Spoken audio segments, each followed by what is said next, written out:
Justice is a funny thing. For the poor, it's what keeps them alive, and starving, depending on how the local lord feels about his woods, his streams, his crops. For the rich, justice is what you get if you're not careful enough, or rich enough. Usually how it works is, you commit a crime and the local lord sends his guards after you. Or your victim's family kills you and the guards go after them instead. Or you do nothing and the guards come after you anyway. Either way, someone is brought before the lord and he decides what's to be done. Could be a fine if you're rich enough to pay it. Otherwise, it's the dungeons, the chopping block, or the wall. You'd think most folks would choose the wall. The north is nasty, dark and cold, but so are most dungeons, and every man knows how the Night's Watch earn their name. All they can do is watch. I don't blame the men who choose a quick chop rather than life without one of its few joys. If you're in the capital, it's the King's Justice who takes your head.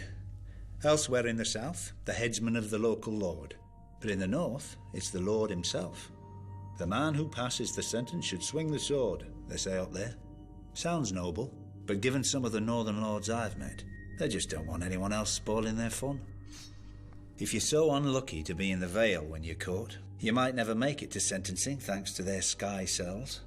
Open on one side to a long fall, with the floor sloping down towards it like a woman's thighs. After a few days, they say the sky starts calling to you. Men jump with smiles on their faces, expecting the wind to lift them into the sky. It doesn't. To think Lord Tyrion was one tit-shaped cloud away from death. Lucky for him, he was highborn. If your family honour goes back hundreds of years to a time when your ancestors hit other men harder than they were hit, you have another option. Trial by combat. You either fight your accuser, or you both pick champions to fight on your behalf, and the gods will favour the righteous man. As long as he's also the strongest, the quickest, or the luckiest.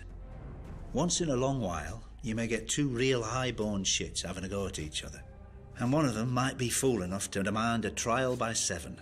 Exactly how it sounds. 7 men against 7 men. Makes for a good show, I guess.